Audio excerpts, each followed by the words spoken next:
ಸರ್ವರಿಗೂ ಸುಸ್ವಾಗತ. ಈ ದಿನ ನಾವು ಭಾವಗಳು ಹಾಗೂ ಭಾವಾಧಿಪತಿಗಳು ಅಂದ್ರೆ ಏನು ಅನ್ನೋದನ್ನ ತಿಳ್ಕೊಳ್ಳೋಣ. ಭಾವಗಳ ಬಗ್ಗೆ ನಾವು ತಿಳ್ಕೊಳ್ಬೇಕು ಅಂದ್ರೆ ಮೊದಲು ನಾವು ಕಾಲಪುರುಷ ಕುಂಡಲಿಯ ಬಗ್ಗೆ ತಿಳ್ಕೊಳ್ಬೇಕು. ದಕ್ಷಿಣ ಭಾರತ ಪದ್ಧತಿಯಲ್ಲಿ ಕಾಲಪುರುಷ ಕುಂಡಲಿ ಅಂದ್ರೆ ಪ್ರದಕ್ಷಿಣಾಕಾರದಲ್ಲಿ 12 ರಾಶಿಗಳ ಚೌಕಾಕಾರದ ಒಂದು ರಚನೆ. ಈ ಕಾಲಪುರುಷ ಕುಂಡಲಿಯಲ್ಲಿ ರಾಶಿಗಳ ಸ್ಥಾನ ಎಂದಿಗೂ ಬದಲಾಗೋದಿಲ್ಲ. ಅಂದರೆ ಈಗ ನೀವು ಏನು ನೋಡ್ತಾ ಇದ್ದೀರಿ, ಈ ಮೇಷ ರಾಶಿ, ವೃಷಭ ರಾಶಿ, ಮಿಥುನ ರಾಶಿ, ಕಟಕ ರಾಶಿ, ಈ ಎಲ್ಲ ರಾಶಿಗಳು ಆಯಾ ಮನೆಗಳಲ್ಲೇ ಇರುತ್ತೆ. ಈ ರಾಶಿಗಳ ಸ್ಥಾನ ಎಂದಿಗೂ ಸಹ ಬದಲಾಗೋದಿಲ್ಲ. ಇದುವೇ ಕಾಲಪುರುಷ ಕುಂಡಲಿ. ಈ ಕಾಲಪುರುಷ ಕುಂಡಲಿಯಲ್ಲಿ ಇಡೀ ವಿಶ್ವದ ರಹಸ್ಯಗಳು ಅಡಕವಾಗಿರುತ್ತೆ. ಈ ಕಾಲಪುರುಷ ಕುಂಡಲಿಯಿಂದ ನಾವು ಭೂಮಿಯ ಮೇಲಿನ ಸಕಲ ಪ್ರಕೃತಿ, ಜೀವ ಜಂತುಗಳು ಸೇರಿದಂತೆ ಎಲ್ಲ ಚರಾಚರ ವಸ್ತುಗಳ ಆಗುಹೋಗುಗಳ ಬಗ್ಗೆ ನಾವು ತಿಳ್ಕೊಳ್ಬಹುದು. ಇಲ್ಲಿ ನಮಗೆ ಒಂದು ಪ್ರಶ್ನೆ ಮೂಡುವಂಥದ್ದು ಸಹಜ. ಅಲ್ಲ ಸ್ವಾಮಿ, ಭೂಮಿಯ ಮೇಲೆ ಒಂದಲ್ಲ ಎರಡಲ್ಲ 84 ಲಕ್ಷ ಕೋಟಿ ಜೀವರಾಶಿಗಳಿದೆಯಲ್ಲ, ಆ 84 ಲಕ್ಷ ಕೋಟಿ ಜೀವರಾಶಿಗಳ ವಿಚಾರಗಳನ್ನ ಕೇವಲ ಈ ಒಂದು ಕುಂಡಲಿಯಿಂದ ನೋಡೋದಕ್ಕೆ ಹೇಗೆ ಸಾಧ್ಯ? ಹೌದು, ಒಂದೇ ಕಾಲಪುರುಷ ಕುಂಡಲಿಯಿಂದ ಸಕಲ ಜೀವಿಗಳ ಆಗು ಹೋಗುಗಳನ್ನ ಪ್ರತ್ಯೇಕವಾಗಿ ನೋಡುವಂಥದ್ದು ಸ್ವಲ್ಪ ಕಷ್ಟ. ಅದೇ ಕಾರಣಕ್ಕಾಗಿಯೇ ನಮ್ಮ ಪೂರ್ವಜರು ಹುಟ್ಟಿದ ಪ್ರತಿಯೊಂದು ಜೀವಿಗೂ ಪ್ರತ್ಯೇಕವಾಗಿ ಒಂದೊಂದು ಕುಂಡಲಿಯನ್ನ ರಚನೆ ಮಾಡುವಂತಹ ವಿದ್ಯೆಯನ್ನ, ಶಾಸ್ತ್ರವನ್ನ ನಮಗೆ ತಿಳಿಸಿದರು. ಭೂಮಿಯ ಮೇಲೆ ಯಾವುದೇ ಒಂದು ಜೀವಿ ಜನಿಸಿದಾಗ ಆ ಜೀವಿಯು ಜನಿಸಿದ ಸ್ಥಳ ಹಾಗೂ ಸಮಯಕ್ಕೆ ಅನುಗುಣವಾಗಿ ಕಾಲಪುರುಷ ಕುಂಡಲಿಯಲ್ಲಿ ಒಂದು ಪ್ರಾರಂಭ ಬಿಂದುವನ್ನ ಗುರುತು ಮಾಡಲಾಗುತ್ತೆ. ಈ ರೀತಿಯಾಗಿ ಯಾವುದೇ ಒಂದು ಜೀವಿಯ ಜನ್ಮದ ನಿಮಿತ್ತ ಆ ಜೀವಿಯ ಆರಂಭ ಬಿಂದುವನ್ನ ತನ್ನಲ್ಲಿ ಹಿಡಿದಿಟ್ಟುಕೊಂಡಿರುವ ಅಥವಾ ಆ ಜೀವಿಯ ಆರಂಭ ಬಿಂದುವನ್ನ ತನ್ನಲ್ಲಿ ಬೆಸೆದಿಟ್ಟುಕೊಂಡಿರುವ ವೈಯಕ್ತಿಕ ಕಾಲಪುರುಷ ಕುಂಡಲಿಯೇ ಜನ್ಮ ಕುಂಡಲಿ.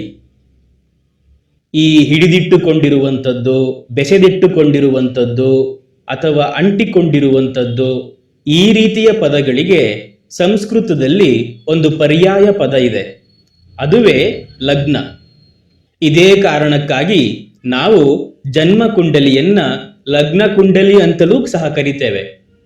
ಹಾಗಾದ್ರೆ ಲಗ್ನ ಕುಂಡಲಿಯಲ್ಲಿ ಲಗ್ನವನ್ನ ಹೇಗೆ ಗುರುತಿಸಿ ಬರೆಯಲಾಗುತ್ತೆ? ಲಗ್ನ ಅಂದ್ರೆ ಏನು, ಲಗ್ನ ಕುಂಡಲಿ ಅಂದ್ರೆ ಏನು ಅನ್ನೋದನ್ನ ಹಿಂದಿನ ಸಂಚಿಕೆಯಲ್ಲಿ ನಾನು ನಿಮಗೆ ವಿವರವಾಗಿ ತಿಳಿಸಿಕೊಟ್ಟಿದ್ದೇನೆ. ನೀವು ಆ ಸಂಚಿಕೆಗಳನ್ನು ಒಮ್ಮೆ ನೋಡಿದಾಗ ಲಗ್ನದ ಬಗೆಗೆ ಒಂದಷ್ಟು ವಿಚಾರಗಳು ನಿಮಗೆ ತಿಳಿಯೋದಕ್ಕೆ ಸಹಾಯ ಆಗುತ್ತೆ. ಈಗ ನಾವು ವಿಷಯಕ್ಕೆ ಬರೋಣ. ಯಾವುದೇ ಒಬ್ಬ ವ್ಯಕ್ತಿಯ ಲಗ್ನ ಕುಂಡಲಿಯಲ್ಲಿ ಲಗ್ನ ಎಂಬುದಾಗಿ ಬರೆದ ಸ್ಥಾನದಿಂದ ಪ್ರಾರಂಭಿಸಿ ನಾವು ಆ ಜಾತಕನಿಗೆ ಸಂಬಂಧಿಸಿದ ಪ್ರತಿಯೊಂದು ವಿಚಾರಗಳನ್ನ ಅಧ್ಯಯನ ಮಾಡ್ತೇವೆ. ಉದಾಹರಣೆಗೆ, ಯಾವುದೇ ಒಂದು ಜೀವಿ ಅಥವಾ ಮಗು ಮಿಥುನ ಲಗ್ನದಲ್ಲಿ ಹುಟ್ಟಿದ್ರೆ ಜನ್ಮ ಕುಂಡಲಿಯಲ್ಲಿ ಮಿಥುನ ರಾಶಿಯಲ್ಲಿ ನಾವು ಲಗ್ನ ಎಂಬುದಾಗಿ ಬರಿತೇವೆ. ಇದರಿಂದ ಆ ಜನ್ಮ ಕುಂಡಲಿಯ ಆರಂಭ ಬಿಂದು ಮಿಥುನ ರಾಶಿ ಆಗುತ್ತೆ. ಮಿಥುನ ರಾಶಿಯಲ್ಲಿ ನಾವು ಲಗ್ನ ಎಂಬುದಾಗಿ ಬರ್ದಿರೋದ್ರಿಂದ ಈ ಕುಂಡಲಿಯಲ್ಲಿ ಮಿಥುನ ರಾಶಿಯನ್ನ ನಾವು ಮಿಥುನ ಲಗ್ನ ಅಂತ ಹೇಳ್ತೇವೆ. ಹಾಗೂ ಈ ಲಗ್ನ ಕುಂಡಲಿಯಲ್ಲಿ ಮಿಥುನ ರಾಶಿಯು ಲಗ್ನವಾಗಿರೋದ್ರಿಂದ ಈ ಲಗ್ನ ಕುಂಡಲಿಯನ್ನ ನಾವು ಮಿಥುನ ಲಗ್ನ ಕುಂಡಲಿ ಅಂತ ಹೇಳ್ತೇವೆ. ಲಗ್ನ ಕುಂಡಲಿ ಭವದ ವಿಚಾರಗಳನ್ನ ತಿಳಿಸಿಕೊಡುವಂತಹ ಒಂದು ಸಾಧನ. ಸಂಸ್ಕೃತದಲ್ಲಿ ಭವ ಅಂದರೆ ಅಸ್ತಿತ್ವ. ಉದಾಹರಣೆಗೆ, ಈ ನಮ್ಮ ಮಾನವ ಜನ್ಮ, ಈ ಸಾಂಸಾರಿಕ ಜೀವನ, ಈ ಭೌತಿಕ ದೇಹ ಒಂದು ಅಸ್ತಿತ್ವ.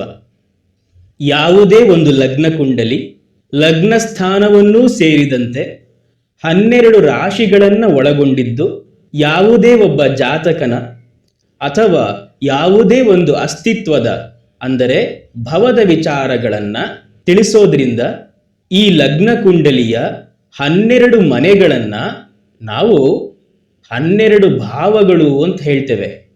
ಹಾಗಾದರೆ ಲಗ್ನ ಕುಂಡಲಿಯಲ್ಲಿ ಈ 12 ಭಾವಗಳನ್ನು ನಾವು ಹೇಗೆ ಗುರುತಿಸಬೇಕು, ಹೇಗೆ ಎಣಿಸಬೇಕು ಅನ್ನೋದನ್ನ ಈಗ ನಾವು ನೋಡೋಣ.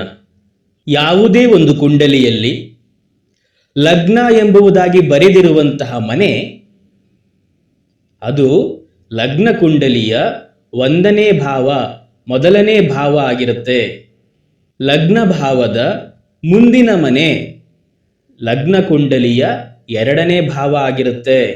ಅಲ್ಲಿಂದ ಮುಂದಿನ ಮನೆಗಳನ್ನು ನಾವು ಕ್ರಮವಾಗಿ 3, 4, 5, 6, 7, 8, 9, 10, 11 ಹಾಗೂ 12ನೇ ಭಾವಗಳು ಅಂತ ಹೇಳ್ತೇವೆ.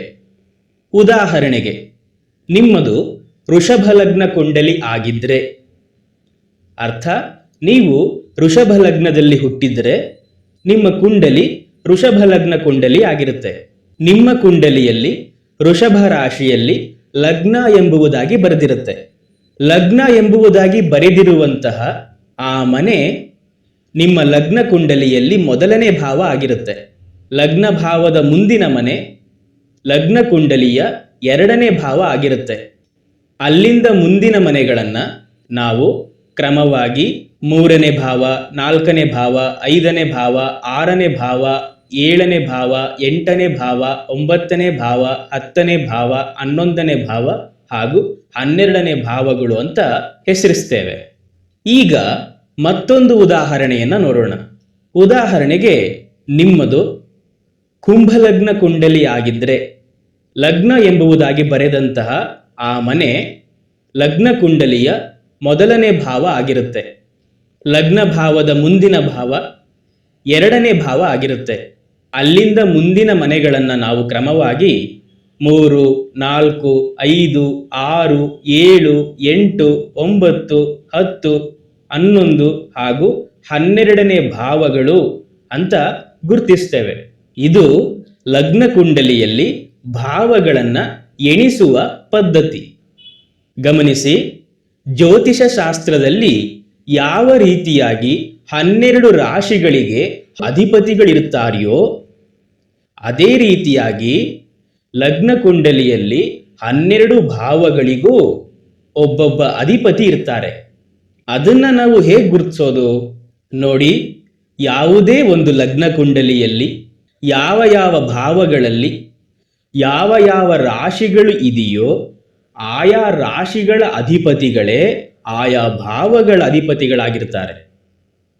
ಇದನ್ನ ನಾನು ನಿಮಗೆ ತುಂಬಾ ಸುಲಭವಾಗಿ ಅರ್ಥ ಮಾಡಿಸುವಂತಹ ಪ್ರಯತ್ನವನ್ನ ಮಾಡ್ತೇನೆ. ಉದಾಹರಣೆಗೆ ನಿಮ್ಮದು ವೃಷಭ ಲಗ್ನ ಕುಂಡಲಿ ಅಂತ ಭಾವಿಸಿ. ವೃಷಭ ಲಗ್ನ ಕುಂಡಲಿಯಲ್ಲಿ ವೃಷಭ ರಾಶಿಯಲ್ಲಿ ಲಗ್ನ ಎಂಬುದಾಗಿ ಬರೆದಿರ್ತಾರೆ. ಲಗ್ನ ಎಂಬುದಾಗಿ ಬರೆದಂತಹ ಮನೆ ನಿಮ್ಮ ಲಗ್ನ ಕುಂಡಲಿಯ 1ನೇ ಭಾವ, ಮೊದಲನೇ ಭಾವ. ಆ ಮೊದಲನೇ ಭಾವದಲ್ಲಿ ಯಾವ ರಾಶಿ ಇದೆ? ವೃಷಭ ರಾಶಿ. ವೃಷಭ ರಾಶಿಯ ಅಧಿಪತಿ ಯಾರು? ಶುಕ್ರ. ಆ ಶುಕ್ರನೇ ಈ ಮೊದಲನೇ ಭಾವದ ಅಧಿಪತಿ. ಲಗ್ನ ಭಾವ ಅಥವಾ ಮೊದಲನೇ ಭಾವದ ಮುಂದಿನ ಮನೆ 2ನೇ ಭಾವ. ಹೌದೋ? ಹಾಗಾದ್ರೆ ಆ 2ನೇ ಭಾವದಲ್ಲಿ ಯಾವ ರಾಶಿ ಇದೆ? ಮಿಥುನ ರಾಶಿ ಇದೆ. ಮಿಥುನ ರಾಶಿಯ ಅಧಿಪತಿ ಯಾರು? ಬುಧ. ಆ ಬುಧನೇ ಈ 2ನೇ ಭಾವದ ಅಧಿಪತಿಯಾಗಿರ್ತಾನೆ. ಮುಂದಿನ ಮನೆ 3ನೇ ಭಾವ. 3ನೇ ಭಾವದಲ್ಲಿ ಯಾವ ರಾಶಿ ಇದೆ? ಕಟಕ ರಾಶಿ. ಕಟಕ ರಾಶಿಯ ಅಧಿಪತಿ ಯಾರು? ಚಂದ್ರ.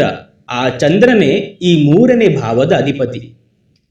ಈ ರೀತಿಯಾಗಿ ನಾವು ಭಾವಾಧಿಪತಿಗಳನ್ನು ಗುರುತಿಸಬೇಕು. ಈಗ ನಿಮಗೆ ಜನ್ಮ ಕುಂಡಲಿ ಅಥವಾ ಲಗ್ನ ಕುಂಡಲಿಯಲ್ಲಿ ಪ್ರಾರಂಭ ಬಿಂದು ಯಾವುದು, ಲಗ್ನ ಕುಂಡಲಿಯಲ್ಲಿ 12 ಭಾವಗಳನ್ನು ಎಣಿಸೋದು ಹೇಗೆ, 12 ಭಾವಗಳ ಅಧಿಪತಿಗಳನ್ನು ಗುರುತಿಸೋದು ಹೇಗೆ ಅನ್ನೋದು ಗೊತ್ತಾಯಿತು.